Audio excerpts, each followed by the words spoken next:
What's up, guys? I'm here making another video. This time I'm gonna show you how you can move around the grid. So we can compile this. SDL3. Yeah. And you see we have our grid, the same one we got from last time. And now we're going to move. We're going to move around each grid. So from here, this is our origin point. So this is going to be 0, 0, 1, 1. And we're going to move this way. So first, let's draw a square. Draw a rect. Well, we're going to draw a rect. I said I was going to, as I'm coding this, I'm going to be talking out. I said I was going to, these are going to be arguments, that I was going to make a color video.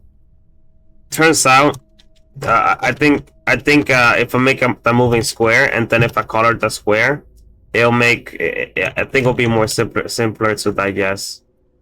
Draw color. It'll make more sense if I do it that way. So yeah, the color video will come next. So I want to make the color of the rectangle be red because it represents our R value. And everything else, except for the alpha value, is gonna be the max value. And then we use got the render fill rect.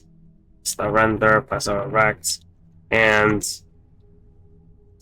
we're able to do it. We're able to draw it. Then we just put the function here. We're gonna make it draw the rect first, and then on top of it, we're gonna draw the grid. So draw rect. Excuse me. Render app render, and now we need a rect. I'm not gonna, again, this is just for like main SDL shit, like window, render, and event. I'm gonna make a separate struct called entity type, and I'm gonna give it a square. Right. So each entity type is gonna have a rectangle. It's called rectangle rect, but I just call it square. So entity type square,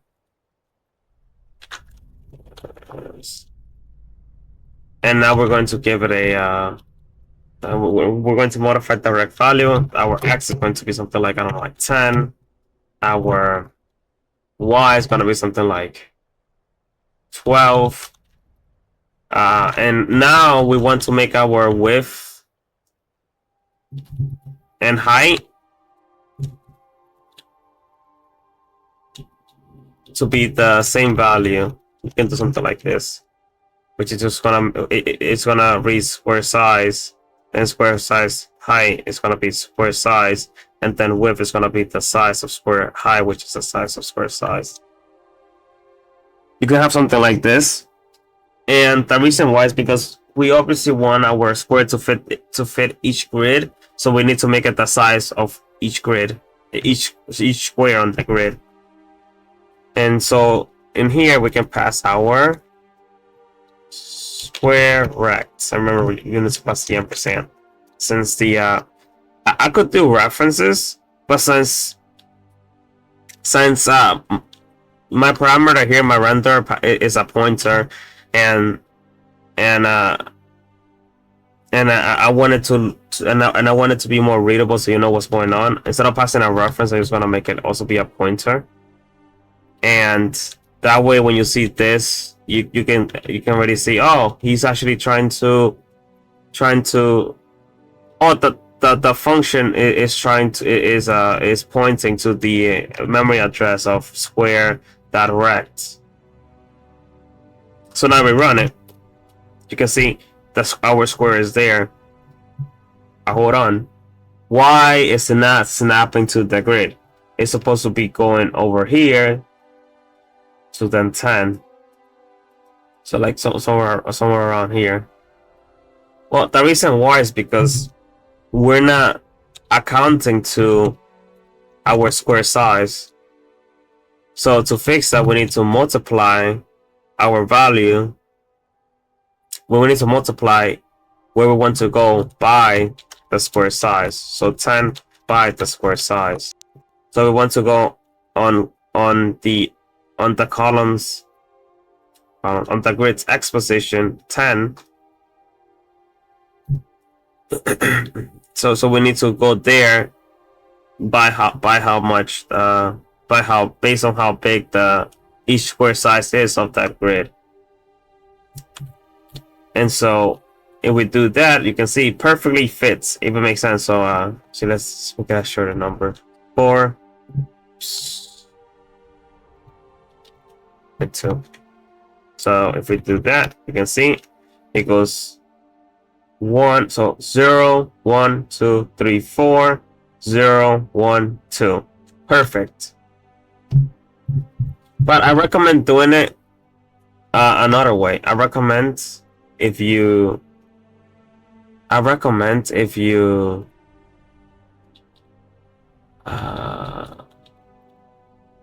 if you first check to make sure that the value is inside of the grid.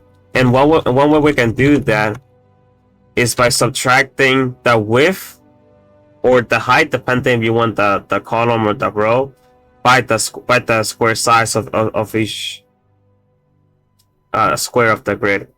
So let me show it to you. So let's say we want to get the row.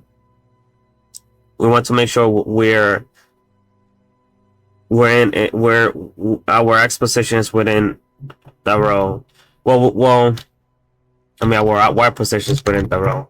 Well, we can just do window height divided by square size, and the whatever value this is how much squares we have in our rows. And then we can also do UN32 columns and do window width, square size. And this will determine how many values we have in our columns. How many squares we have in our columns. So now what we can do is we can, instead of doing it like this, we have a modulus operator column. So X is going to be part of columns and the Y is going to be part of rows. This is a bit confusing for me because I'm used to like traditional math where the column is up or down, then the rows is left to right. But I'm graphics programming, columns are apparently like left and right. The columns move left and right while they go down, and rows move in the Y position while they have like a maximum width. So in here we can just do something like 4. We can do something like 0 and 0, and then if we compile it, you can see we also get the same value.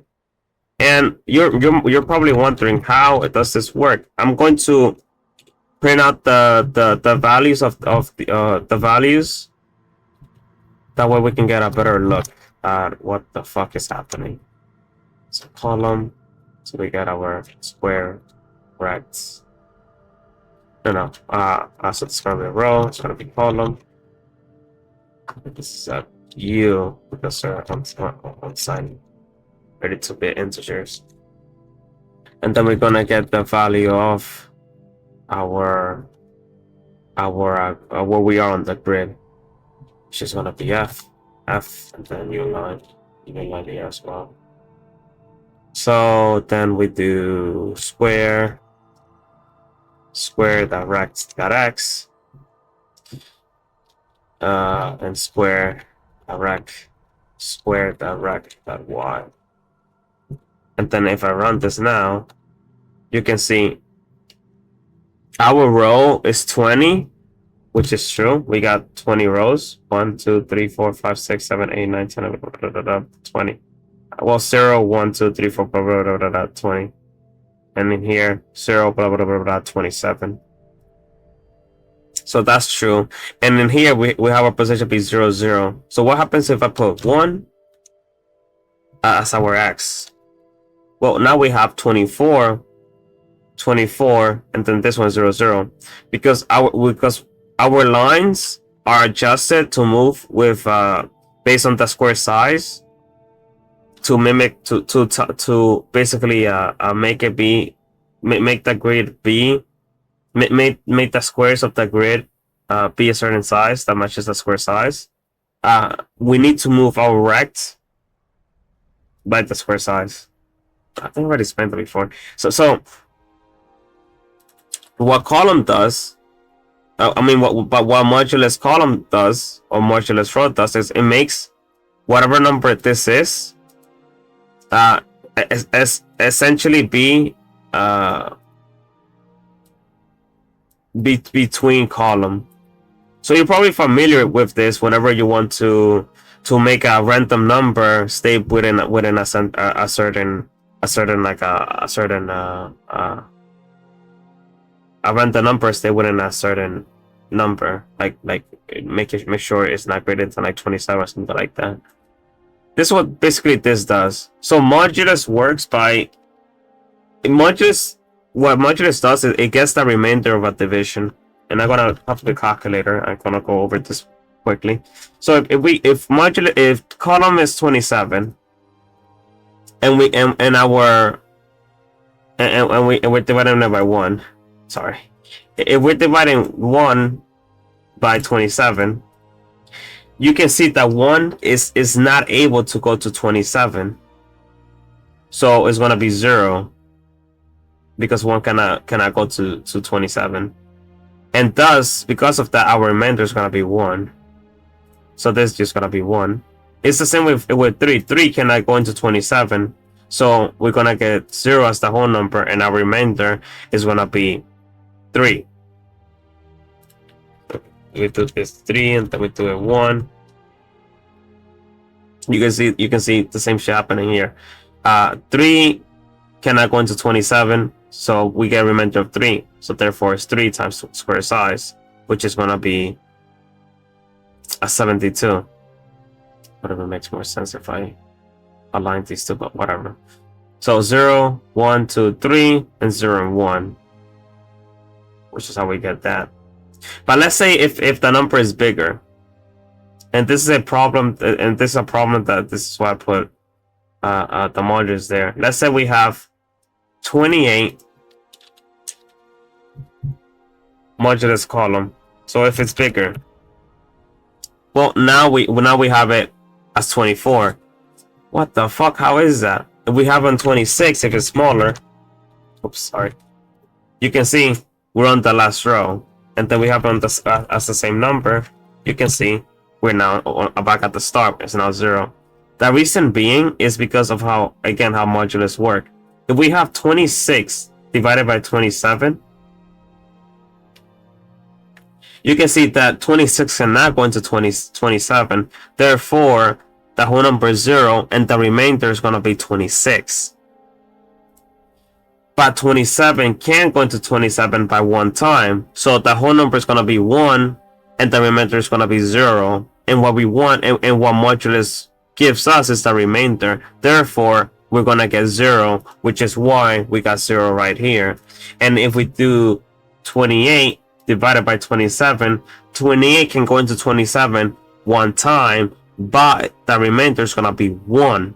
So we're going to get 1, which then becomes 1 times square size, which is 24, as you can see. And this can keep going on. If we do 30 divided by 27, it goes in 1 time with a remainder of 3. So we do 30 right here. You can see it gives us 72, and 3 times 24 is 72. So it'll make sure no matter what to stay within the grid. That's why I like having modulus operators. Now you can just ignore it and just have have it like this, and it'll be like essentially like the same shit, right? It'll be like the same shit, but as you can see, it went off the grid. You just have it like this if you want. I prefer with the modulus operator, and the modulus operator has another usage where let's say you have like a random square that moves around a lot. If you want to make sure that that square stays within the grid, you can do this. It'll be perfectly useful still within the grid. That's why I want to go over modulus. I want to go over this. I think it's very useful.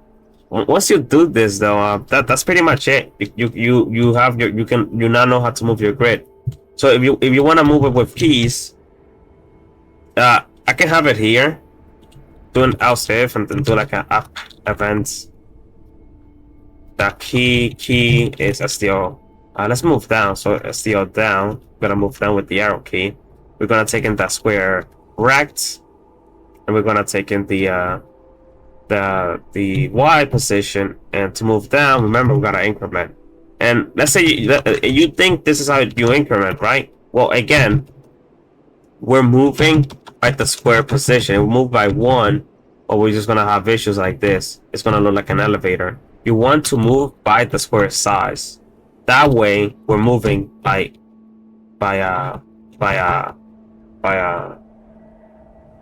saying fucking by a lot. My mind is anyway. We're moving by the square size, so we can align with the grid, with each square in the grid. That's one. But as you saw, we're moving too fucking fast because SDL is detecting our key up and our key down. So if we press it, that counts as 1. If we let go, that counts as another input. We want SDL to just read it when we press up, or whenever we press down. Depends. So let's do press down. So let's do a press up, and then we press it down. I want to put it here. So case, if the event type is a type of event where key is being pressed down, press up, we're going to switch it. We're going to make a switch statement to read each key. And if the case, and if the, well, let's have a default, so break, and let's also make this be end of event key up and end of event type. That way it looks much organized. And we're gonna make it so if the key if the case is the key we press is gonna be like, I don't know, like W. Then we want to move our square up by square size. So if we do this, you can see if you hold it down, it's not gonna move. You gotta let go. Sorry. If you hold W, you see it's not gonna move. You gotta let go, and then boom, it moves. So it only moves if you let go of the key when you press the key up. If you press the key if you let go of the key. If you let go of the key, that's when it moves. And if you have it down, once you press the key once, when you have it hold it down, it's gonna move. Well, this looks like a thing that makes sense if we gonna do some, pull out the rest of the key. Let's put every key down, left, right, and plus, minus. Just gonna stay the same. So we're gonna change the accusations. So in graphics programming, going up is negative, going down is positive, and going left and right remains the same. Left is negative, right is positive. So we can move it like this. As you can see, if we hold it down, it's gonna do this. It's gonna keep moving, which is why in this case, when it comes to grid, I prefer having it up. That way we hold the key down, Nothing's happening. We gotta like let go for it to move. So I can do something like this. I prefer it that way. You can make it be however you want. So we did that, but we also have another problem. Our guy is moving off the fucking screen.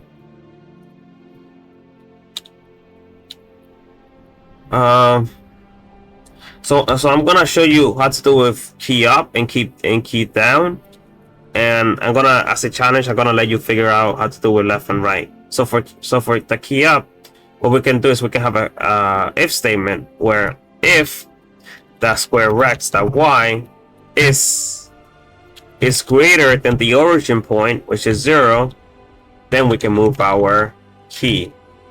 We can move our rectangle up. See, and see it says we're at 0. We cannot move it anymore, so it stays there. Now for the down key, let's say for the down key, remember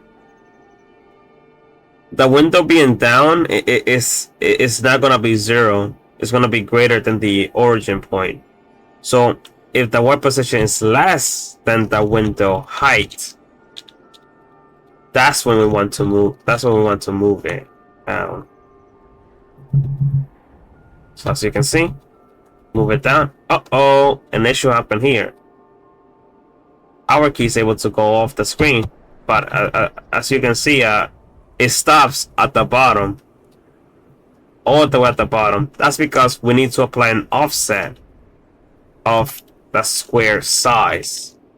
That way, it knows to stop at this one and not at the one all the way at the bottom that you can't see, that is away from the screen. You want it to stop in this one. So we gotta give it the square offset. So for left and right, it should be fairly similar, but just with x value, you just gotta modify the x variable. So that's about it. That's how you move in a grid. Next, I'm gonna show you how you can color in SDL while having to use fucking like this shit, the fucking line shit. So instead I'm gonna show you like a little pseudo code of what we're going to do. Instead, it's going to look something like this. It's gonna have the color. It's gonna be just that argument. And in here, it's gonna look like we're going to have another. We're gonna give the draw rec another argument, and for the parameter, we're going to put just an enum. It's gonna be colors, and then we're gonna be colors red. It's gonna look just like that. It'll be so simple, so easy, and we're not gonna use fucking what is this shit? What is this color? This SDL bullshit. I'm not gonna use this shit. I hate this shit. Like the R, and then you gotta like F, and you gotta like I don't wanna fucking do that shit. We're not gonna use that. We're gonna use enum classes. We're gonna do this cool stuff. Because I personally, I don't like using color. I don't like using sorry, it's SDL color. Then you do like color, be like more of a DR value. I don't like using this. I don't like using this. I like using an enum, and then we access that enum. And then so something like enum class. Sorry, you can like go to the next video. I'm just like demonstrating, you're not interested. We're gonna do enum class, and then we're gonna have a value of color red, color blue, and then when you call color, you can just access these colors and just have it right there. It's gonna be fucking amazing. So stay tuned for that, and hope you guys enjoy. Bye bye.